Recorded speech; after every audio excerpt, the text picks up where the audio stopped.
Una cena familiar que termina en lágrimas. Un hombre de 45 años sale corriendo de la casa de sus padres después de que su hermano mayor lo llame el fracaso de la familia delante de todos los invitados.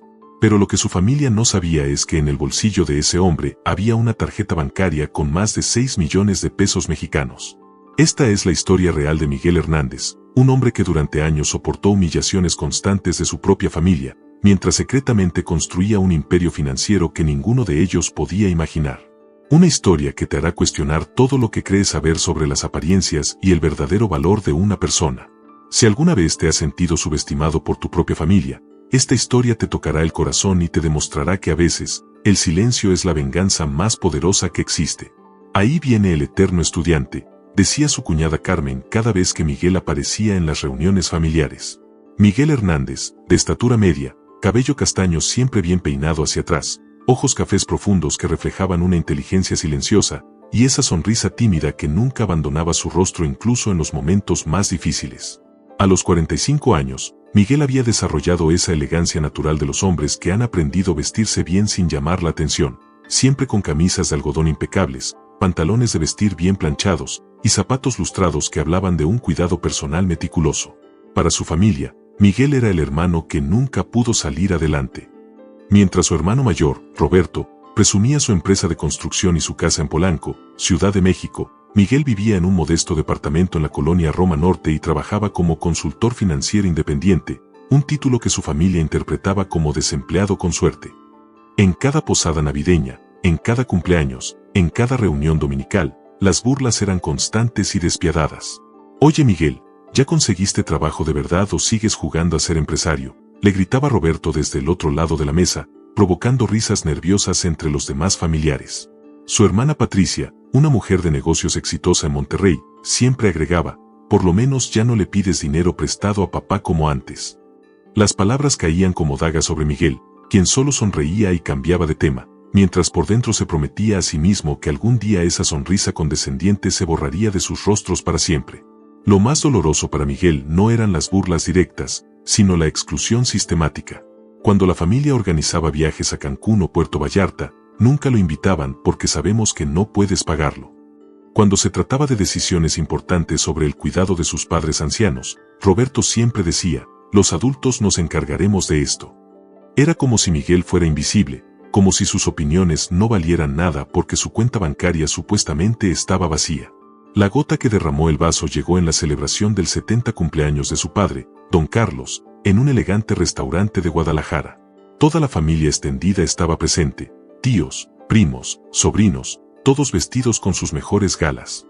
Miguel llegó con su regalo cuidadosamente envuelto, un reloj vintage que había costado más de lo que cualquiera podía imaginar, pero que él había empacado en una caja sencilla.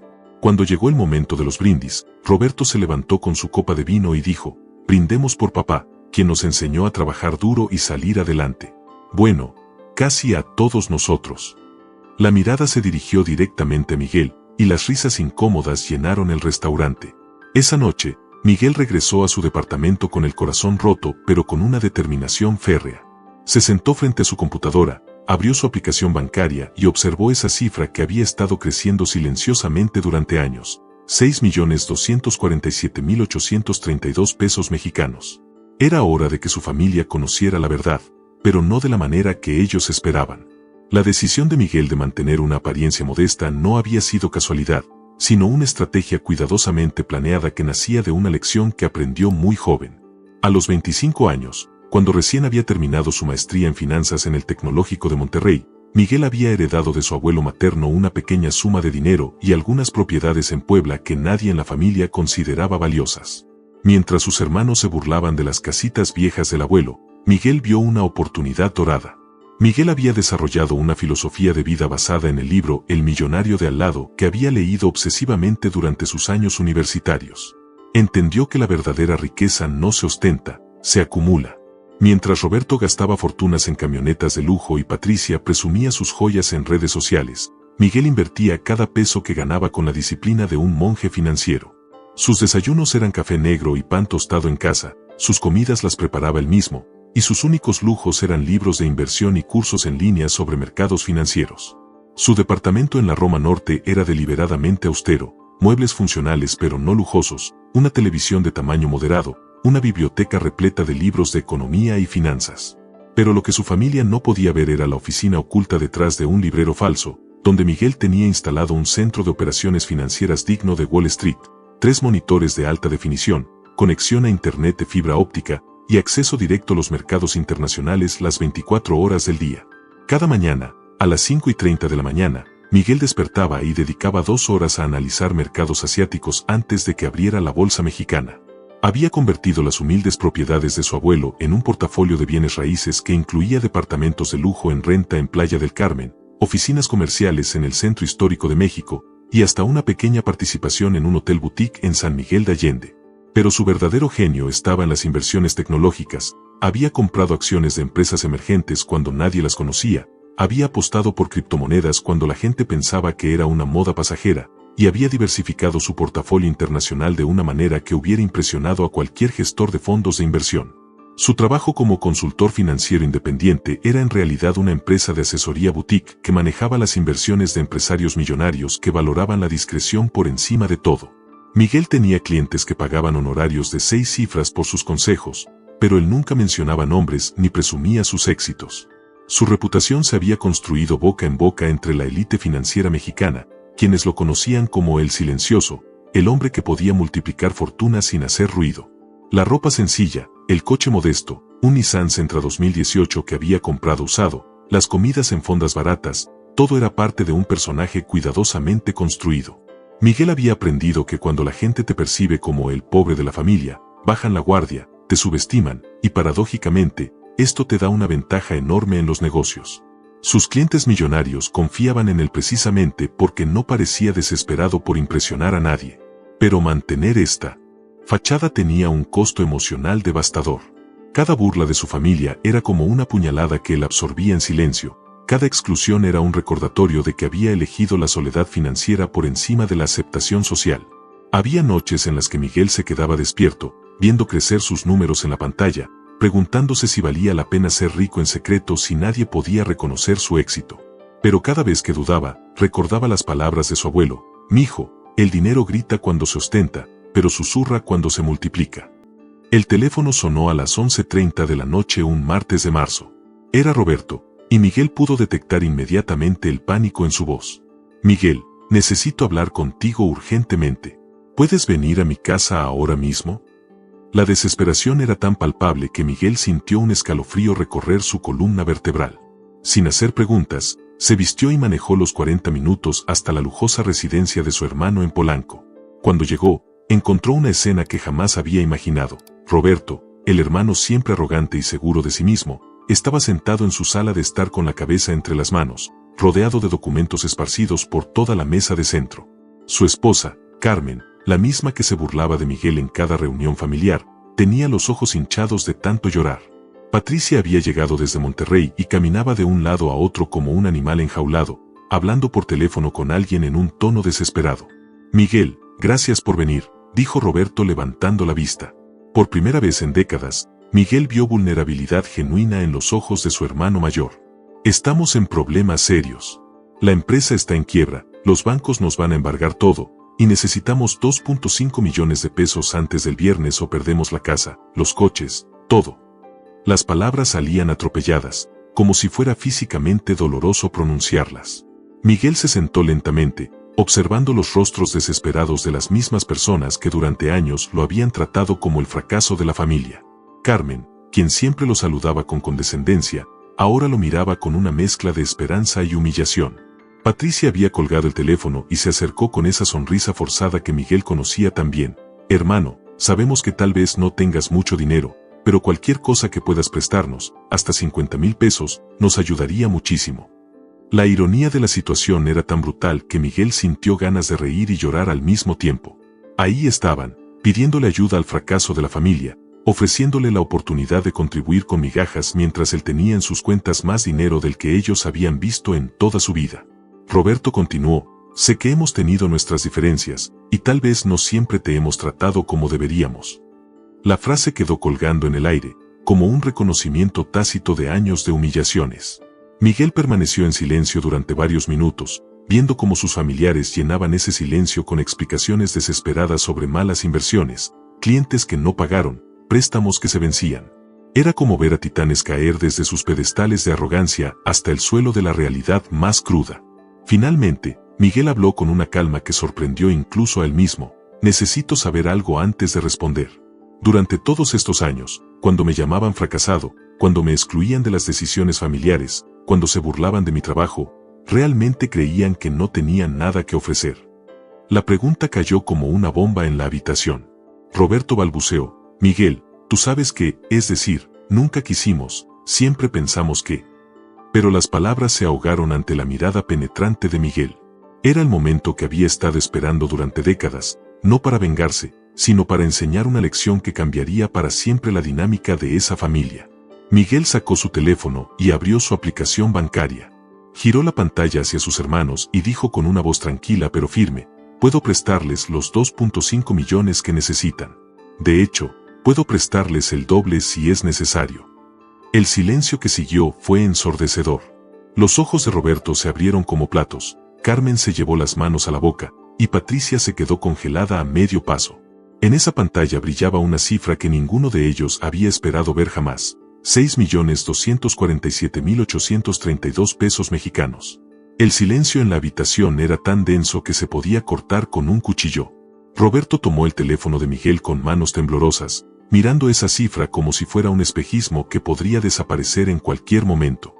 6 millones, murmuró, casi sin voz. Carmen se había quedado paralizada en el sofá, con la boca abierta y una expresión de incredulidad total pintada en su rostro. Patricia, la hermana que siempre presumía su éxito empresarial, se dejó caer en una silla como si las piernas le hubieran fallado de repente. Esto no puede ser real, fue lo primero que logró articular Carmen. Miguel, ¿de dónde sacaste tanto dinero? ¿Hiciste algo ilegal?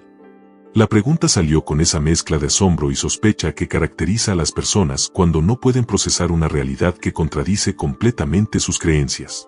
Miguel simplemente sonrió, esa misma sonrisa tímida que había mantenido durante años de humillaciones, y respondió, Carmen, cada peso de ese dinero viene de inversiones legales, de propiedades, de asesorías financieras y de decisiones inteligentes que he estado tomando durante los últimos 20 años.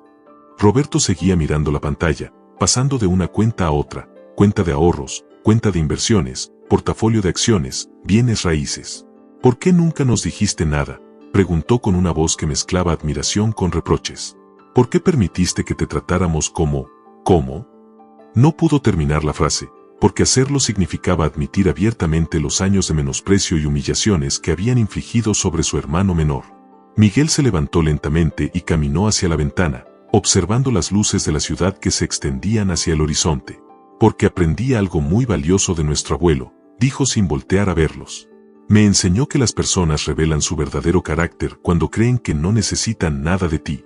Durante 20 años, ustedes me mostraron exactamente quiénes eran cuando pensaban que yo era el fracaso de la familia.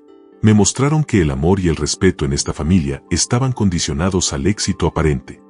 Patricia finalmente encontró su voz. Miguel, tienes que entender que nosotros pensábamos que, quiero decir, siempre viviste tan sencillamente, nunca mostraste signos de... Pero Miguel la interrumpió suavemente. ¿Signos de qué, Patricia? ¿Signos de que merecía respeto? ¿Signos de que tenía algo valioso que aportar? El problema no era que yo no tuviera dinero. El problema era que ustedes solo podían ver el valor de una persona a través de su ostentación. Carmen se levantó bruscamente y se acercó a Miguel. Hermano, perdónanos. No sabíamos, si hubiéramos sabido. Pero Miguel levantó una mano para detenerla. Esa es exactamente la cuestión, Carmen. El hecho de que me traten diferente ahora que saben que tengo dinero solo confirma todo lo que pensaba. ¿Dónde estaban las disculpas cuando creían que yo no tenía nada? ¿Dónde estaba el respeto cuando pensaban que no podía defenderme? Seguían las llamadas pidiendo perdón. Roberto, quien había permanecido en silencio procesando la magnitud de la revelación, finalmente habló. Miguel, sé que hemos sido injustos contigo. Sé que no te hemos tratado como debería ser tratado. Pero somos familia, y ahora que sabemos. Miguel lo interrumpió con una risa amarga. ¿Ahora que saben qué, Roberto? ¿Ahora que saben que pueden sacar provecho de mí? Durante décadas me dijeron que era un fracasado, me excluyeron de sus vidas, me hicieron sentir invisible. Y ahora, en una sola noche, todo eso desaparece porque tienen una cifra en una pantalla. La transformación en el comportamiento de sus familiares era tan radical que resultaba casi cómica si no fuera tan trágica. Patricia, quien nunca había mostrado interés genuino en la vida de Miguel, ahora le preguntaba sobre sus inversiones con una fascinación evidente. Carmen, quien se burlaba de su modesto departamento, ahora elogiaba su inteligencia financiera y su visión para los negocios. Roberto, quien lo había llamado fracasado públicamente, ahora hablaba de él como el genio silencioso de la familia. Miguel regresó a su lugar en el sofá y observó a sus familiares con una calma que contrastaba dramáticamente con la ansiedad palpable que llenaba la habitación. «Les voy a prestar el dinero», dijo finalmente, y pudo ver cómo los hombros de Roberto se relajaron con alivio visible. «Pero van a ser mis condiciones, y no son negociables». La autoridad en su voz era algo completamente nuevo para ellos. Este no era el Miguel sumiso que habían conocido durante décadas. «Primera condición», continuó Miguel, sacando una libreta de su bolsillo trasero, «quiero disculpas públicas y genuinas de cada uno de ustedes. No solo aquí, en privado, sino en la próxima reunión familiar, delante de todos los tíos, primos y familiares que fueron testigos de sus humillaciones hacia mí durante años. Quiero que reconozcan específicamente cómo me trataron y por qué estaba mal». Carmen abrió la boca para protestar, pero Miguel levantó una mano. «No es negociable». Segunda condición, Roberto, tu empresa va a ser reestructurada completamente bajo mi supervisión. Yo voy a revisar cada gasto, cada inversión, cada decisión financiera antes de que se ejecute. Si quieren mi dinero, también van a querer mi experiencia financiera. Y van a pagarme honorarios de consultoría como lo harían con cualquier otro asesor financiero profesional. Roberto asintió rápidamente, aunque Miguel pudo ver la lucha interna en sus ojos, aceptar la autoridad del hermano menor que siempre había considerado inferior. Tercera condición, Patricia, quiero que cierres tu negocio en Monterrey temporalmente y vengas a trabajar conmigo durante 6 meses. Vas a aprender exactamente cómo construye esta fortuna, desde cero, y vas a ayudarme a expandir mi empresa de asesoría financiera. Considéralo tu educación en humildad y finanzas reales. Patricia, quien siempre había presumido su independencia empresarial, se veía visiblemente incómoda, pero asintió. Cuarta condición, Miguel hizo una pausa dramática. Quiero que entiendan que esto no es un regalo ni una muestra de debilidad de mi parte. Es una inversión en ustedes, pero también una prueba. Tienen exactamente 2 años para demostrarme que han aprendido no solo a manejar el dinero, sino a tratar a las personas con respeto independientemente de su situación económica aparente.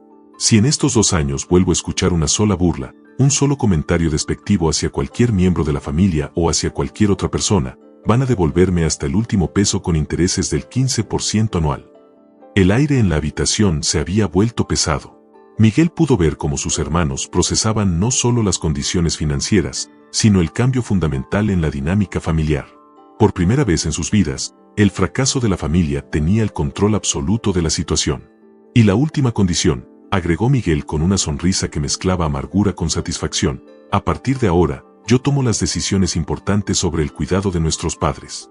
Ustedes han demostrado que solo valoran a las personas por su dinero, así que ahora el que tiene el dinero toma las decisiones. Roberto extendió la mano para estrechar la de Miguel. Acepto todas tus condiciones, hermano. Y, gracias. Pero Miguel no estrechó su mano inmediatamente. Roberto, quiero que entiendas algo muy claro. No lo hago por ustedes. Lo hago porque creo en las segundas oportunidades y porque, a pesar de todo, seguimos siendo familia. Pero esta es su única oportunidad de demostrar que pueden cambiar realmente. Finalmente estrechó la mano de su hermano, sabiendo que esa noche había marcado el final de una era y el comienzo de una dinámica familiar completamente nueva. Carmen se acercó con lágrimas en los ojos. Miguel, sé que no merezco tu perdón, pero ¿crees que algún día podrás perdonarnos realmente? Miguel la miró con una mezcla de tristeza y esperanza. Carmen, el perdón no se pide, se gana. Ustedes van a tener 2 años para ganárselo con acciones, no con palabras. 6 meses después de aquella noche que cambió todo, la familia Hernández se reunió nuevamente para celebrar el Día de las Madres en casa de sus padres en Guadalajara. Pero esta vez, la dinámica era completamente diferente. Miguel llegó en el mismo Nissan Sentra de siempre, vestido con su característica sencillez, pero ahora cuando caminaba hacia la casa familiar, lo hacía con una seguridad y dignidad que irradiaban desde su interior. Ya no era el hermano invisible, Era el patriarca silencioso que había rescatado a su familia del desastre financiero. Roberto había cumplido su palabra de manera admirable.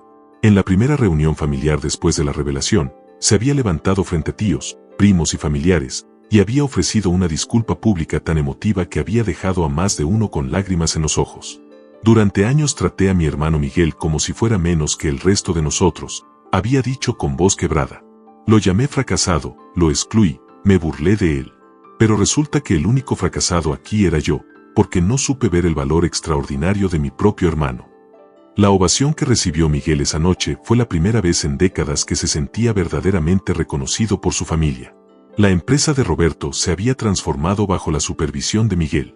Los números en rojo se habían convertido en números en negro, los procesos caóticos ahora seguían metodologías precisas, y lo más importante, Roberto había aprendido a escuchar y valorar las opiniones de todos sus empleados, no solo de los que ocupaban posiciones altas. Miguel me enseñó que un verdadero líder eleva a todos los que lo rodean, le confesó Roberto a un primo durante esa reunión del Día de las Madres. Patricia había sido la transformación más sorprendente de todas. Después de cerrar temporalmente su negocio en Monterrey y trabajar codo a codo con Miguel durante 6 meses, había desarrollado no solo una comprensión profunda de las finanzas, sino una humildad genuina que la había convertido en una persona completamente diferente. Trabajar con Miguel me enseñó que la verdadera riqueza no está en presumir lo que tienes, sino en construir algo sólido mientras ayudas a otros a hacer lo mismo, había comentado durante la cena familiar. Carmen, quien había sido quizás la más cruel en sus burlas hacia Miguel, se había convertido en su defensora más ferviente. Ahora trabajaba como coordinadora de eventos para la empresa de asesoría financiera de Miguel, y había demostrado tener un talento natural para conectar con los clientes y hacer que se sintieran cómodos. Miguel me dio una oportunidad cuando yo no la merecía, le decía a cualquiera que quisiera escuchar. Me enseñó que el respeto se gana tratando bien a todos, no solo a los que creemos importantes. Pero el cambio más profundo se veía en las pequeñas cosas. Cuando Miguel compartía una anécdota durante la comida, todos escuchaban con atención genuina. Cuando ofrecía su opinión sobre cualquier tema, sus palabras tenían peso y consideración. Ya no era el hermano al que toleraban por obligación, era el hermano cuya sabiduría buscaban activamente. Los niños de la familia, sobrinos y sobrinas, ahora se acercaban a él con sus sueños y planes, sabiendo que el tío Miguel no solo los escucharía, sino que los guiaría con consejos valiosos. Durante esa celebración del Día de las Madres, cuando llegó el momento de los brindis, fue Miguel quien se levantó primero. Quiero brindar por las segundas oportunidades, dijo levantando su copa de agua mineral. Por el coraje de reconocer nuestros errores, por la humildad de cambiar cuando es necesario, y por recordar que el amor familiar verdadero no tiene precio, pero sí tiene precio el respeto, y ese precio se paga con acciones diarias de consideración y amor genuino. La ovación que siguió fue espontánea y emotiva. Don Carlos, el patriarca de 71 años, se acercó a Miguel con lágrimas en los ojos. Hijo, siempre supe que tenías algo especial, pero nunca imaginé que tendrías la sabiduría para transformar a toda esta familia. Estoy orgulloso del hombre en el que te convertiste, y más orgulloso aún del corazón que tienes. Mientras Miguel manejaba de regreso a Ciudad de México esa noche, reflexionó sobre el viaje extraordinario que había vivido su familia durante esos 6 meses. La fortuna de 6 millones de pesos había sido solo el catalizador, la verdadera transformación había venido del coraje de establecer límites, de exigir respeto, y de demostrar que las segundas oportunidades, cuando se otorgan con sabiduría y condiciones claras, pueden crear milagros en las relaciones humanas. Su teléfono sonó con un mensaje de texto de Patricia. Hermano, gracias por enseñarme que la verdadera riqueza no se cuenta en pesos, sino en el respeto que te tienes a ti mismo y el respeto que inspiras en otros. Te amo y te admiro más de lo que las palabras pueden expresar. Miguel sonrió mientras leía el mensaje, recordando a la Patricia arrogante de hace 6 meses, y sintiendo una satisfacción profunda al ver la mujer humilde y sabia en la que se había convertido. La historia de Miguel Hernández nos enseña que a veces el silencio es la estrategia más poderosa, que la paciencia puede ser más efectiva que la confrontación, y que las personas pueden cambiar cuando se les presenta la motivación correcta y las consecuencias claras. Pero sobre todo, nos recuerda que el respeto no se mendiga, se gana, se exige, y se mantiene con dignidad y firmeza. ¿Qué opinas de la estrategia de Miguel? ¿Crees que fue demasiado duro con su familia o que sus condiciones fueron justas? ¿Alguna vez has tenido que establecer límites firmes con personas cercanas que no te valoraban? Déjanos tu opinión en los comentarios, comparte esta historia con alguien que necesite escucharla, Y suscríbete a nuestro canal para más historias que tocan el corazón y transforman vidas. Porque a veces, las mejores lecciones vienen envueltas en las experiencias más dolorosas, pero también más transformadoras de nuestras vidas.